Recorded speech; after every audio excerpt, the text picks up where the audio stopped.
G'lare, and welcome to the Loaf of Bread GAA podcast, slicing into the GAA of the past, present and future.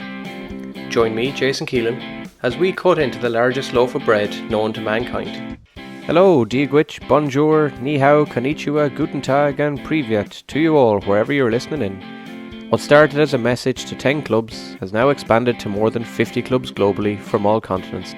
The journey through Loaf 2 Gaa Global continues this week as we move on to our next destination in the GAA world. So come with me on the GAA journey of a lifetime and meet clubs from Canada to Argentina, South Africa to Gibraltar, Bermuda to the North Pole, New Zealand to Kuwait, Knoxville to Qatar, and literally everywhere in between. So grab the passports, grab the bags, it's time to go.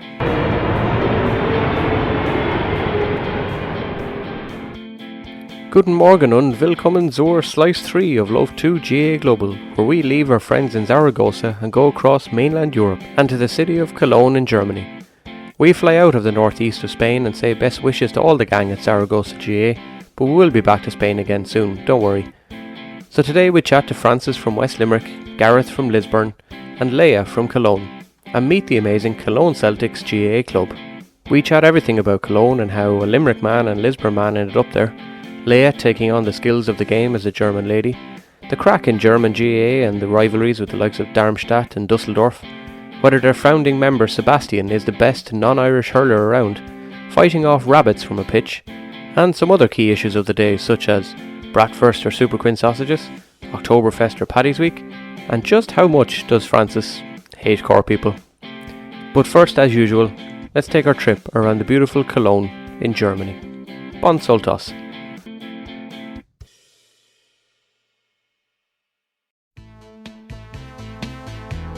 As we arrive in West Germany and the city of Cologne, close to the border of Belgium and the Netherlands, and not too far from the Luxembourg region, you're listening to the great Kraftwerk in the background. Today we are at the largest city on the River Rhine, and home to the famous Cologne Cathedral. This incredible Gothic church is the third tallest in the world, but overall has the largest front. The city of Cologne has a hugely Roman influence throughout, with the origins going back to the earliest centuries. The influence of the Catholic Church on the city has been alive and well ever since. However, in 1815 the city was added to the Kingdom of Prussia at the Congress of Vienna. The fall of Napoleon led to the biggest changes in European history, and the change in status for Cologne left huge tensions given the dominant Protestant Prussian ruling against the Catholic city. In the late 19th century, a period known as the Kulturkampf emerged, the culture struggle. Cologne, along with many other regions, fought the Prussian rulings over appointments in education and other areas. It would last for a decade or so, and in essence was a fight between Prussian leader Otto von Bismarck and the Catholic Pope Pius IX, whose estate had diminished in Italy in recent times. The anti-Prussian feelings continued right up to and beyond World War II. Between 1913 and 33 or so, Cologne grew as a city as part of the famous German Reich, better known as the Weimar Republic. However, in 1933, the local Democratic Party lost out the elections to a growing party in Germany, the National Socialist German Workers' Party, better known as the Nazi Party. When World War II began, Cologne lived, like much of Germany, in a time of huge uncertainty. Over the course of the next 6 years, Cologne would suffer 262 different air raids, particularly heavy during Operation Millennium, when it was hammered. More than 65% of the city was flattened during the war, yet Cologne Cathedral stayed standing. But 95% of the population disappeared, including with it almost all 11,000 Jewish people in the city. The rebuilding project was fairly simple in many ways. There wasn't much to knock down, to be fair. During the coming decades, the growth of the city came from the influx of media companies and the new roadways, which made entering and exiting the city very easy. This brought in much tourism also. In sporting terms, one cannot ignore the rivalry that exists between Cologne and nearby Dusseldorf. In fact, many in the two cities will be frowned upon for mentioning the other city by name. Simply, they are known as the Forbidden City. On the football pitch, Cologne lead the overall standings in head-to-head by 23-11 since 1966. FC Cologne are known as the Geissböcke, the Billy Goats. The mascot is of course a billy goat named Hennes, in honour of 1970 star Hans Hennes Wiesvaller, who played for both Cologne and Borussia Mönchengladbach. The club play their home games in the suburb of Mungersdorf, but despite being a large club, They have only 2 titles in the Bundesliga to their name, in 1964 and 78, with the latter being a League Cup double. Current players in 2021 include Germans Jonas Hector and Max Meyer, once of Crystal Palace, and the likes of Slovak midfielder Andrzej Duda, once of Norwich. However, in their history the club has boasted some of the iconic names of German footballers over the years, such as famous goalkeeper Harold Tony Schumacher, Lukas Podolski, Thomas Hassler and Gerd Müller. As I wrote this piece, Gerd Müller's long-standing German football record of 40 goals in a season has just been broken by Robert Lewandowski in the 90th minute on the final day of the season. Current German squad goalkeeper Ron Robert Zieler hails from Cologne also. The Cologne Celtics GAA club are the first in the city's history and cover all codes of the GAA game, and even have hosted pop-up Gaeltachtaí in the city and nearby Bonn. The club's website even has bits on Irish history and culture and really keeps the Irish feel alive, and helps the many members and players from the many nationalities to feel the real Irishness of the GAA. The club was founded in 2012, and as you'll hear Francis, Gareth and Laya say, they're essentially working off a one-win basis. But despite this start and the issues with COVID of course, the Cologne Celtics players have the determination which will see them compete against European GAA clubs and the German clubs like Darmstadt for many years to come. In 2016, several Cologne GAA players were even selected to represent the European and German hurling teams at the GAA World Games, held in the Irish capital of Dublin. So whether it's taking a walk down Ehrenstrasse for shopping or visiting the reconstructed 12 Romanesque churches, Cologne's history is evident around every corner. And so to that end, it's time to meet our Cologne Celtics. Gareth from Lisburn, Laya from Cologne and Francis from West Limerick, who are all out in North Rhine-Westphalia, and we catch up with all the GAA crack in West Germany. How are you getting on? Yeah, sorry there, I was you're grand. Because my internet is kind of shit here in this room, but my wife is watching Midsummer's Murders in German in the other room, so she went down the back room, guys. Maybe we'll stick that on instead. They have there's a double episode every night, Monday nights. She can't go wrong. Whereabouts are you from at home? Or? I'm from West Limerick, near Newcastle West. Oh yeah, I had a Limerick man on last night actually when I was chatting. It's good old crack. I was chatting to Zaragoza GAA last night, and there was a lad on from Limerick as well, a die-hard Limerick man, asking about catching up on the GAA at home. He said, I just wait for the All-Ireland hurling final, yourselves. I was like, it sounds about right, yeah. I said, well, we're different here in Westmeath, we wait for the first round of Leinster, and if we get any more, it's a bonus, so... Yeah, well, I wouldn't be getting too cocky. Like, I would get drawn there with Cork today. Yeah, I saw that, yeah. It's an inherited fear, like a fucking... I hate Cork. Like, I mean, I like Cork and Limerick, but like, I genuinely hate the hurling team. Like, it's totally irrational. Like, they're Cork and Tip, like, no one can like them. I had Tomas O'Leary on actually a few weeks ago as well, and we were chatting all about Cork hurling because he was their last minor captain, I think, ever to win it in 2001. So that's wild, isn't it? Yeah, he didn't have too much hatred for Limerick, right? I suppose we chat a lot of rugby and stuff. No one hates their unsuccessful neighbour. Why would they hate us? They made us basically every year from 1996 to 2017. I'd say with the Mead lads, I suppose. I had a few of the Mead lads on, and they were like, it's funny that Westmeath and Louth hate Mead, and Mead kind of hate them as much, even though like we're absolute shite. So it's funny, like Mead are a particular brand of mean, though. Like, they're bastards, right? Yeah. How long are you out there now? I've been gone from home now a long time. I had a long time in Italy, in Florence, for great 5 spot. years. Love it, yeah. That's great, loady spot. Myself and a friend of mine that was working there as well, working with me, we wanted to set up a hurling team and go to a tournament, but couldn't find anyone in the whole place. They're playing a bit of Gaelic football out there, up in the northeast, around basically the rugby area of Italy. And they have a team in Lazio as well, in Rome, like Lazio, the same colours.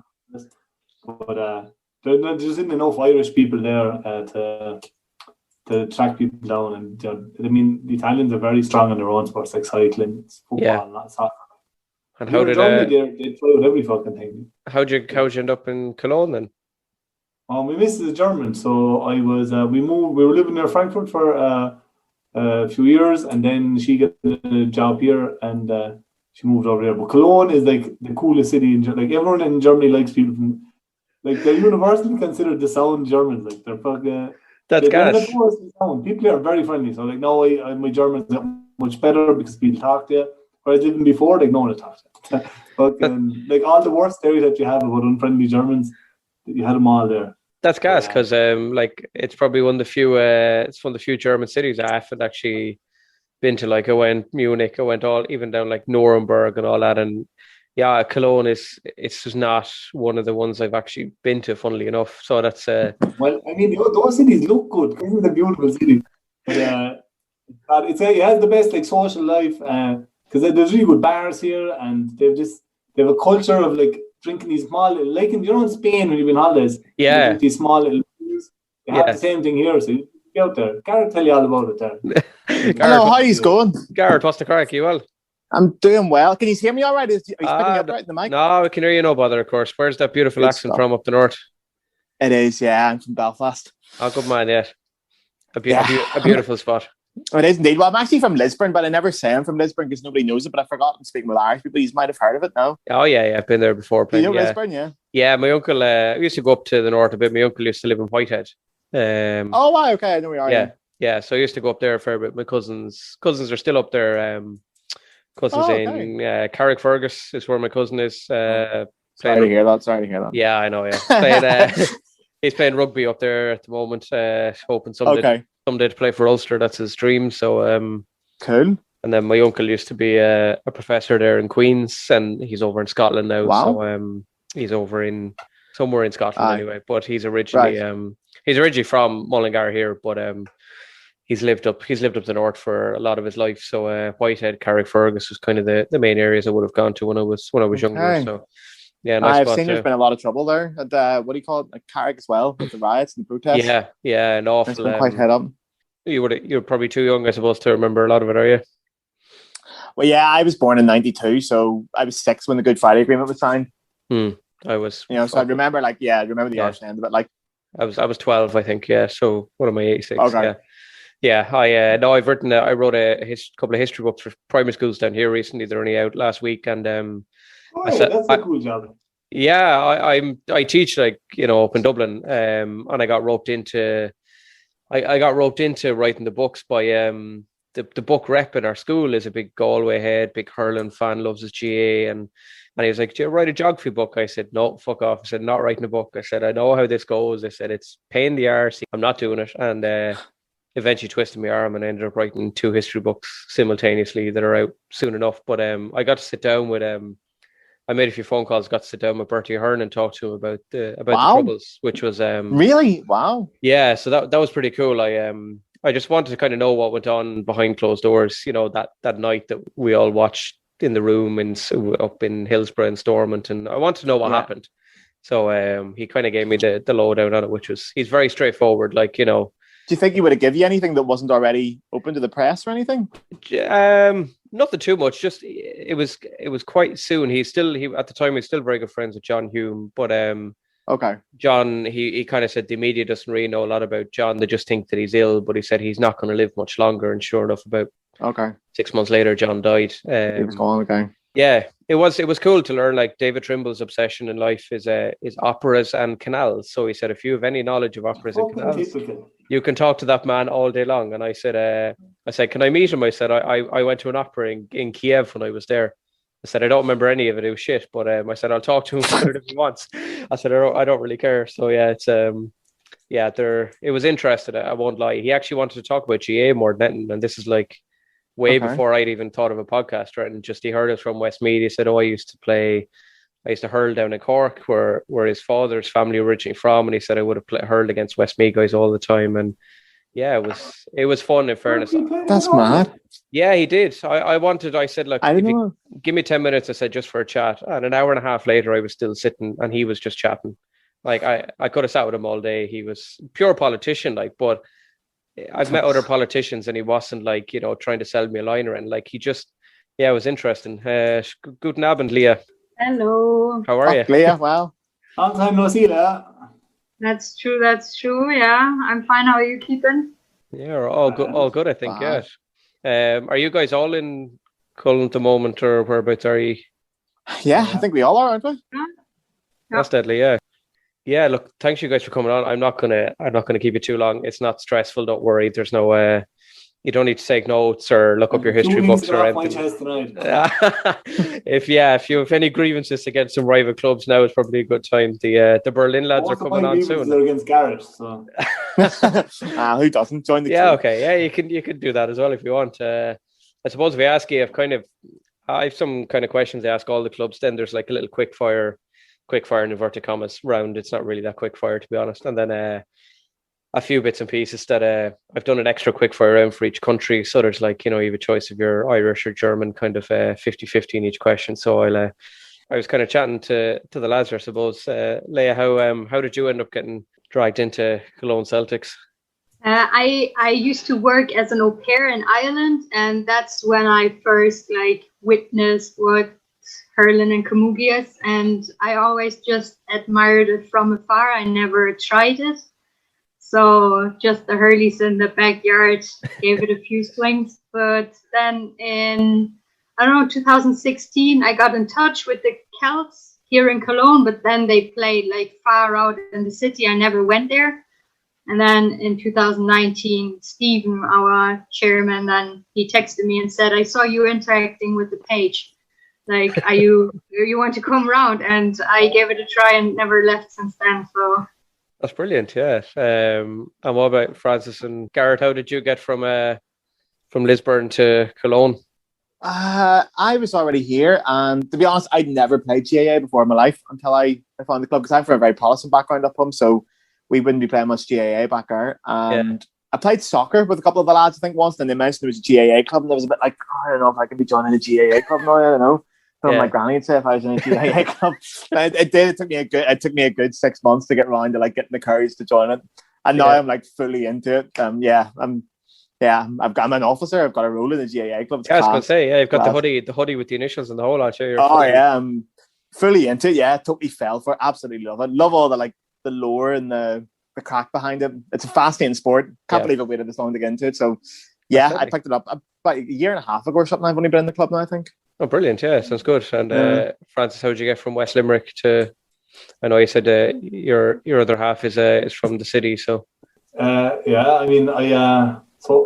when I told you I was living in Italy for a long time, I was mad to play a bit of hurling because I had other friends who were playing for Brussels and so on. And then I had the typical played hurling all my life as a young fella, and then went to college, and all the other good things in life attracted me away. And then I was mad to play a bit, and then where I was living in near Frankfurt, they had a Gaelic football team in Frankfurt, so I got in touch with them. But then it's kind of far away; it would take me 3 hours to go and come back from friend. So then I abandoned that because I only like football, to be honest. And then I played away, but it's not my main thing. Yeah. And then when my missus said she was offered a job in Cologne, I knew there was a hurling team in Cologne, so I was like, take the job. So with that, then we moved over, and I got in touch with the few lads that were tipping away, and they were playing, as Leah says, Cologne is divided by the River Rhine, and you have the right and the left side, and the lads at the time were training way out at the other side, the wrong side of Cologne. It's not that much happening, and it was far. There in 2018, we moved to the left-hand side of the Rhine, more to the city centre, where people are able to tip down to train easier and handier and so on. And then since then, we've really grown from 4 or 5 when I started to now we're I don't know. I said there's people in our WhatsApp group that have never been to Cologne. I don't know who the fuck's in the group. We're 17 in the WhatsApp group, and we have, I'd say, active paying members. We've 40. That's pretty good. Yeah. How long is the club going? So it was founded by a German lad called Sebastian, who I'd say is definitely the best non-Irish hurler in the European scene. Well, that's now that's going to be interesting, because the French have said that Ugo Mangiani, I think is his name. They claim that that he is the best. Yeah. Well, yeah, I don't know. I will have to see what Hugo know. We see him on the field, but we played Paris last year, the year before last. But they were joined, because sometimes when we're short in numbers, you merge 2 teams together. Yeah. and they had a few good lads. Like they were debaters. So of course they're better than us. But I didn't know if they were French or not though. But, okay. But no, I'd stand with Sebastian because he's mean as well. Like he's a hardy buck. He learned hurling in Gareth. He was there on some kind of an exchange. So you hate him then, really? Sorry? You hate him because he trained in Cork, is that why? No, in Gareth. Oh, I thought, that's okay. Yeah. That's fine. That's okay. Well, we also have a Cork problem in the club. There's way too many people from Cork. It's a bit upsetting, but Sebastian's original. So he's our founder, and but then it was, as you said, it was at the other side of the river, and it's kind of far. And since it's moved over, we've got rakes people. Okay, that sounds good, yeah. And what's Laya, what's the women's side of things like? Like, I don't know how it was before I joined. When I joined at the beginning in 2019, like there was one other girl when I came, like Emor was there. And then in the course of 2019, like it was either me with the boys or me and another girl with the boys. So sometimes that's really tough if you have to go against a 2 meter tall lad and you can't do this. Like, you don't know the sport too well and you have to go against the lads. But yeah, since that, it had, like, the women's section has grown. Like, we were joined by more and more girls, and currently we are about to build our own ladies team. It's going well, I'd say. So we can't wait to get back after Corona. Yeah. Get back to training now. That's deadly, yeah. Have you guys got I was asking the other clubs, do you guys have, like, your own pitch locally or anything? Sensitive topic now. Okay.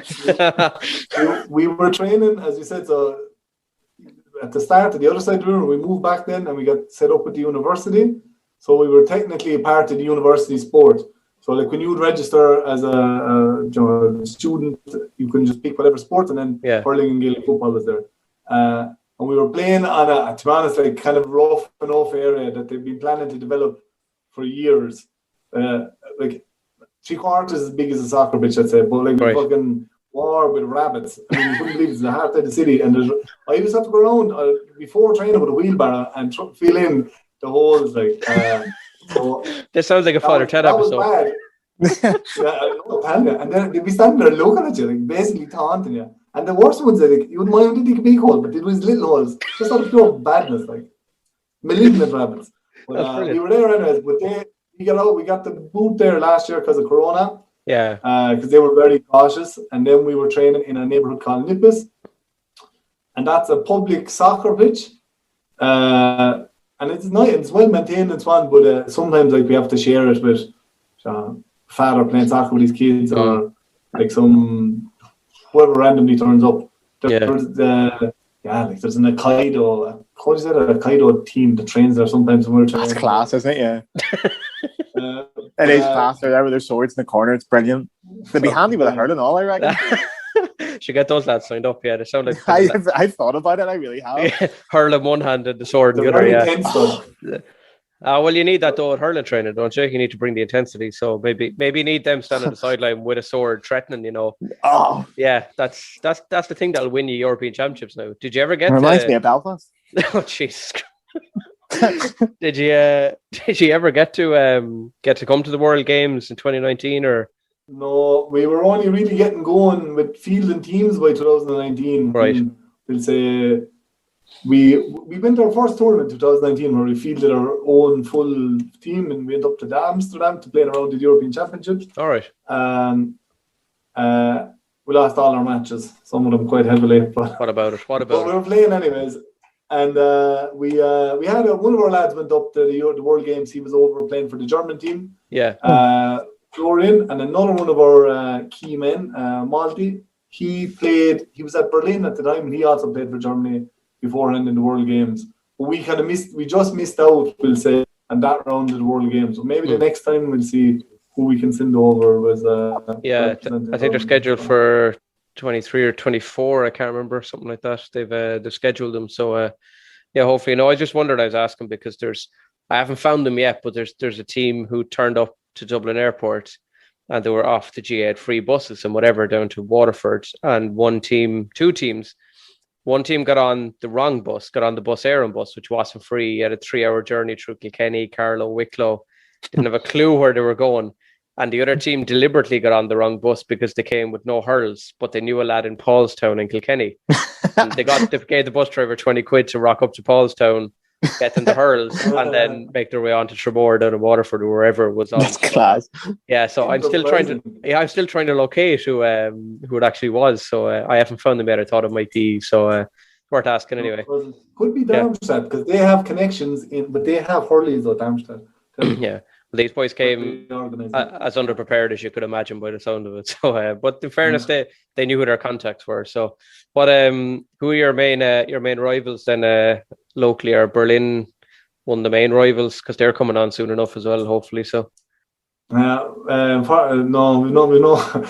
mean, the thing is that the problem with hurling in Germany is most teams are sound. Like, we don't even have we're next door to Dusseldorf, and Cologne hates Dusseldorf and everything. Okay. Dusseldorf are like posh people, and Cologne are sound people, and we can't even hate those bastards. Like we play Gaelic football with them, they play with us. It's really annoying. Like, Jesus, we can't even hate Dusseldorf. But our main rivals, what would you say, lads? I'd say it's Darmstadt and Stuttgart. It's got to be Darmstadt, isn't it? Yeah. Darmstadt, the lads in the robes. Yeah, exactly. Yeah, that's in the robes. Okay. They're a remarkable setup. They're just German lads. They've no Irish players at all. Zero. Wow. And one of the lads, he's called Jakob. He was on, like when he was a young fella, he was sent to Carlow on a school exchange. God love him, is he all right? Yeah. And he got wild into the hurling, set up club when he was back, and they're very good. Like they're probably the team that's next above us. And in terms of level, right. But they beat the shit out of us basically every time we play them. Yeah. And they're next on the line. And, I mean, we really want to beat them. Okay. Yeah, that sounds good. Have you any amazing wins or epic nights out that you can remember from your time? Most of them, a lot of clubs I've talked to so far, their great nights out were when they were murdered. A lot of the wins they weren't too bothered about. They just liked the night out. So. Any you can think of, any good nights out? I wouldn't say there's many wins to talk about, to be honest. Not that I remember anyway. I don't remember a win. I do remember I scored a goal in my debut, but they take that. I think we got beat quite heavy. So that's not important. That's not important. I think I've actually only played one game because I got started just before Corona, and then I think I played against the lads from Prague came down, and then. I think that was the only proper game I've played, actually, to be honest. And then Corona sort of struck not long after that. And that was it. Corona really fucked us last year. We had loads of players. We were all set up for going to all the tournaments. And the momentum was class, actually, at the time, yeah. We had like a few really good players. We had a former Antrim inter-county hurler. Who's that? That's right. He's class. Yeah, he's so good. Adrian Downey. He played for a few years as around 2011-12. Right. He's an unreal sound man.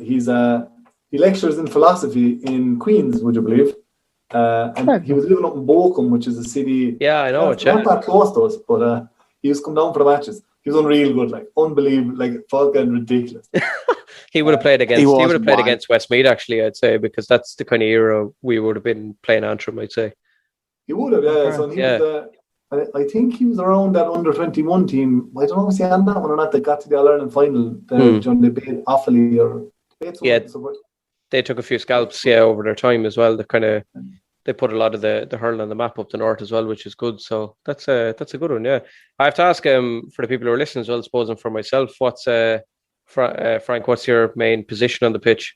Well, because we play 9 aside, we're more the positions are a bit more flexible. So we have 3 defenders, 2 midfielders, and 3 forwards, and we play in a smaller field, so it's a soccer pitch essentially. So for hurling, I mean, you can clear if you get the ball down the full back line. I mean, you can get it. You can get it all the way up like to the full forward line. Yeah, but we kind of play. I mean, because the main problem, as I say, is that once the club just got motor on there towards the end of 2019, we had a few matches, and like we were all set up, like we had it all planned. It was unreal, and then Corona ruined everything. We even had a trip to Cork planned. We were going playing. Jesus, what were we going playing? And that was like the day after or something, wasn't it? Like the Corona thing, the day after. It was, we were supposed to go the weekend, and on Thursday it was like, maybe it's not a good idea. And on Monday, everything shut down. So it was right before, Oh, that's Because I went on the flight, yeah. I was there. I was on the flight. I went home anyway. And when I got off, I thought it'd be grand. And when I got off at Dublin Airport, they announced a lockdown by the time I got off the plane. Wow. That was it. That's pretty impressive, yeah. So you were, I was moving house that night. I moved house the night that the lockdown was announced. Yeah, that's gas. There you are. So you didn't go to Cork and just take them on yourself, Gareth, no? I would have loved to, but no. I'd say you would have taken them. Goal in your debut. They wouldn't know what was coming. They wouldn't know what it hit. No.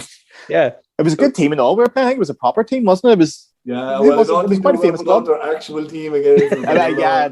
I'd heard rumours it was their ninth that were making an appearance against us, but you give them a go anyway, I'm sure. So I would.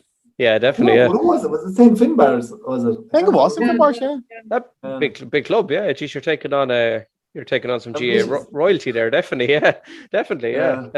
Frank, I suppose, what is your position if you had one then? You're around the halfback line there, kind of.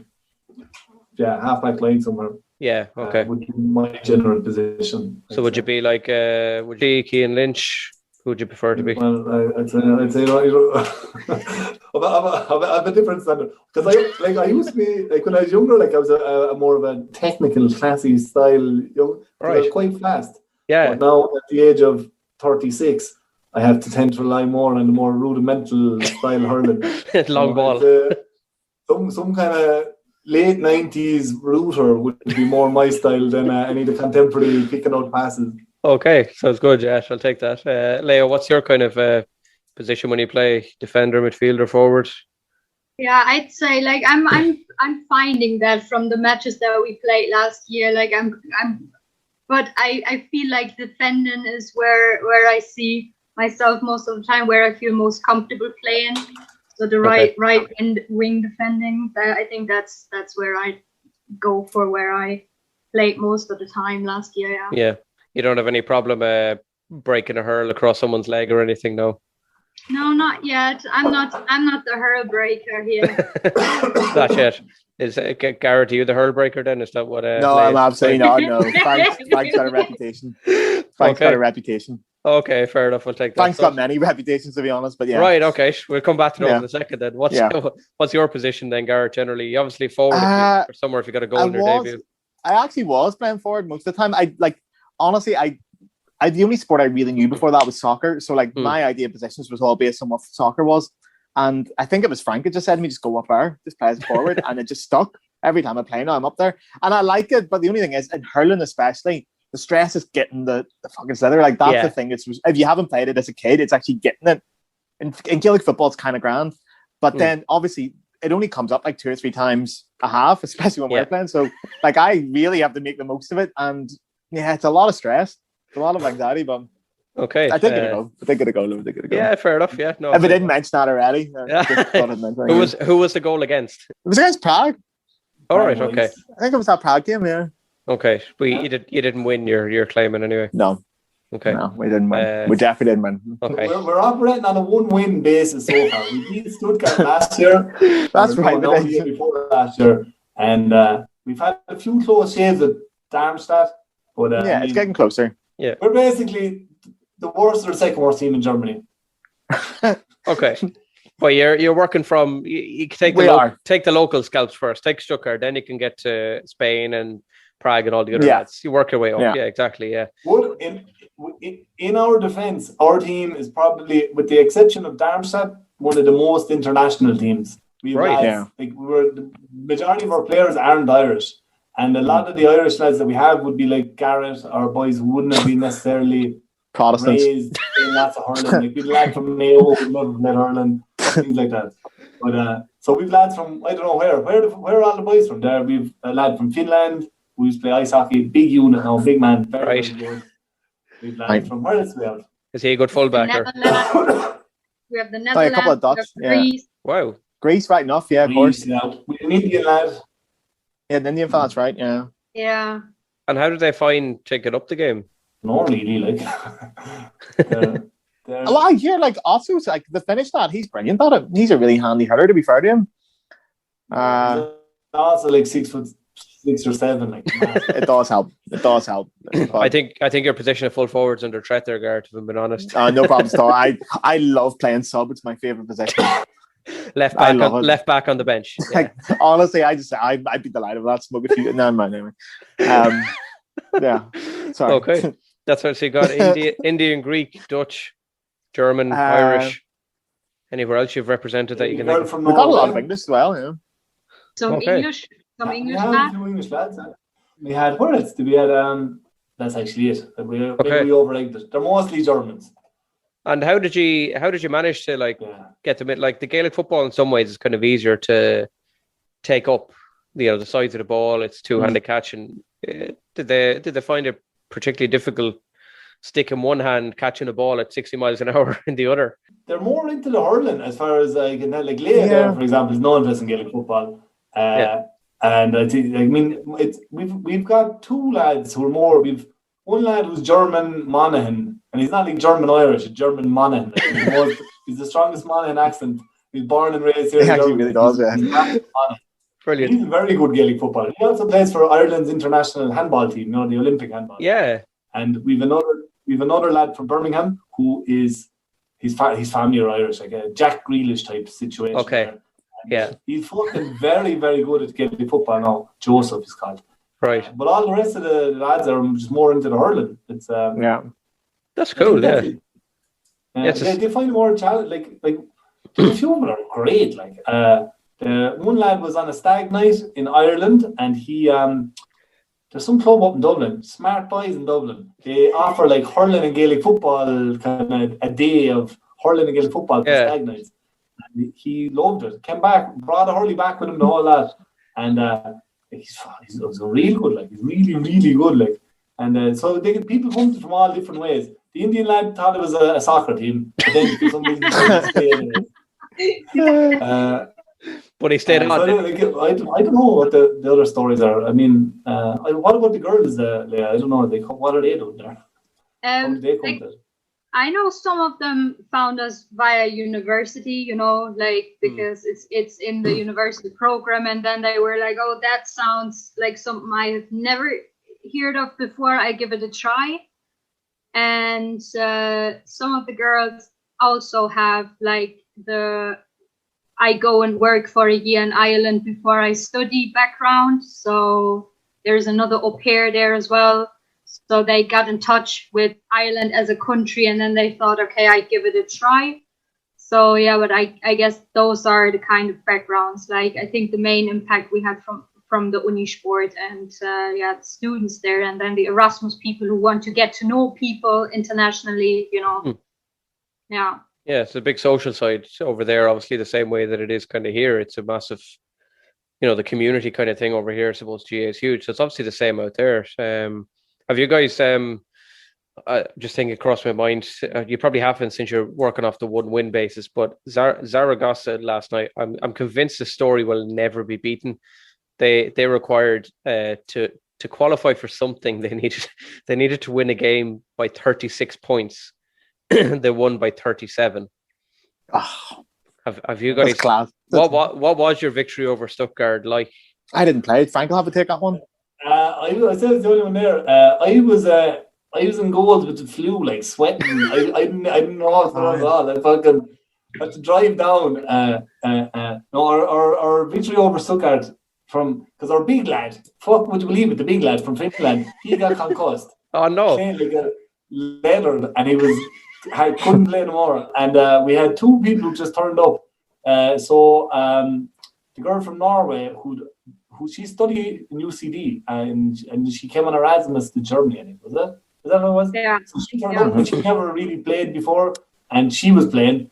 Literally a week later, and the German lad who fared him, he's very fit now, Tim. Yeah. He'd also been at 2 training, so he was playing, and so it was kind of basically we beat Stuttgart because our one of our good players from Cork, he scored all around them.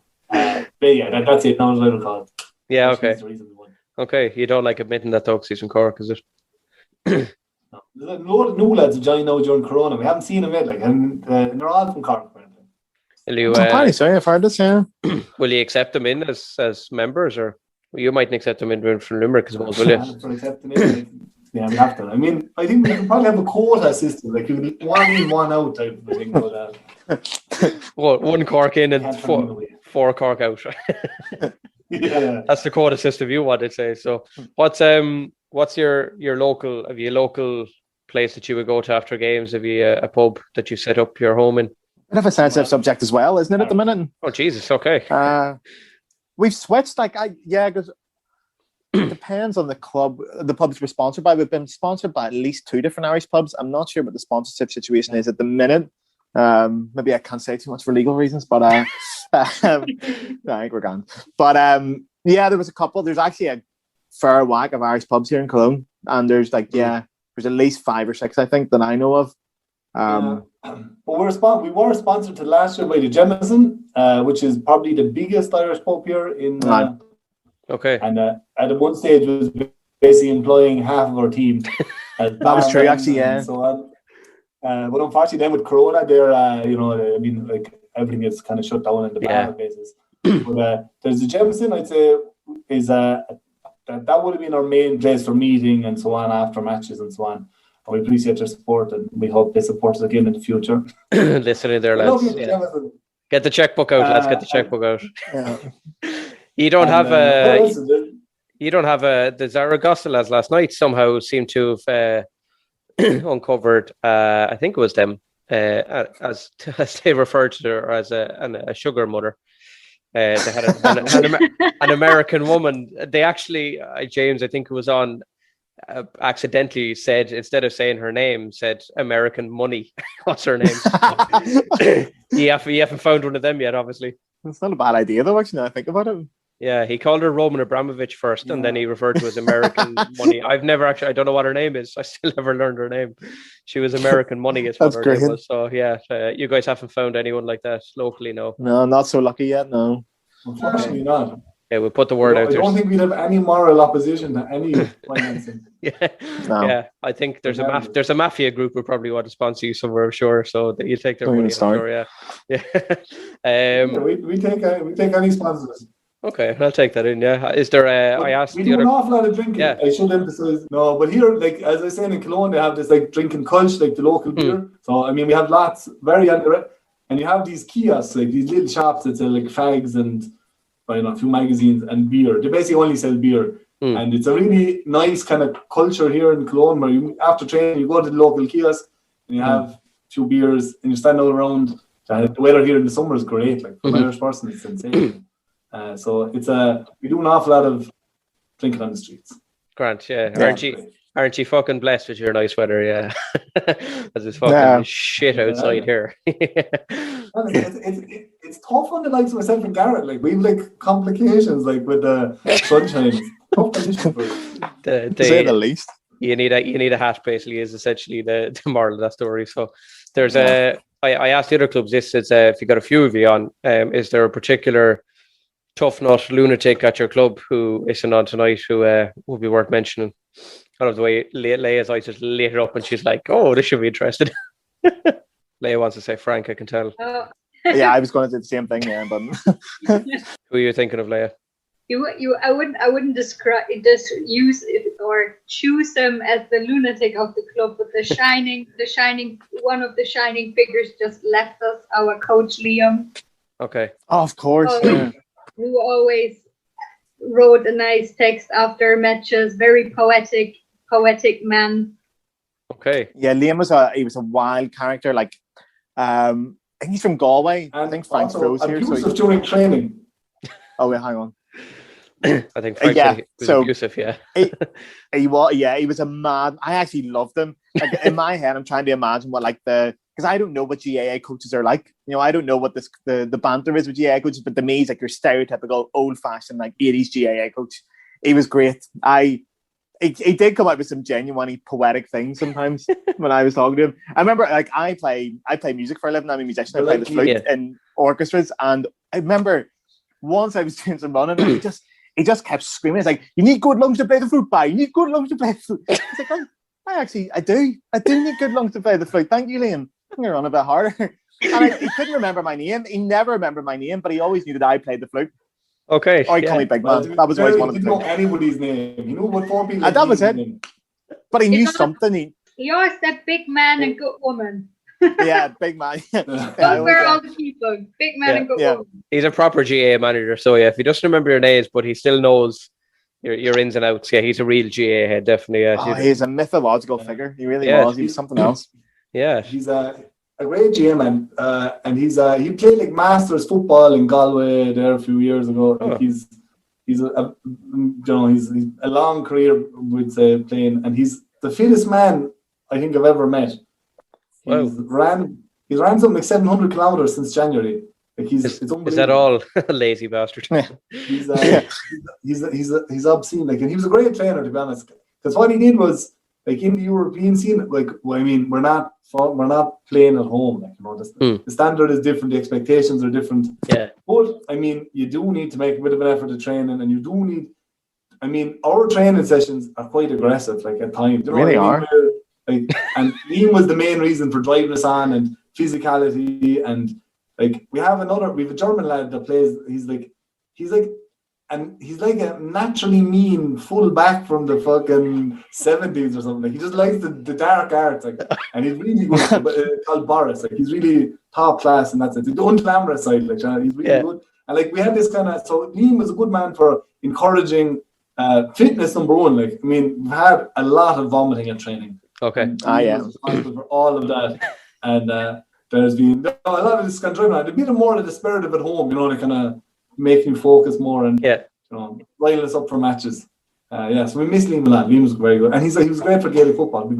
Very little Gaelic football expertise now, to be honest. Do you remember second name or? Oh, Liam Kenny from. I tell you, he's from Tuam, is he not? No, not so far. He's Liam Kenny from what? It's a small club. Some vandals drove the car onto the pitch last year. Oh, Jesus, it's very bad. Okay. I know what you're on about. It was all over story. the Yeah. I remember seeing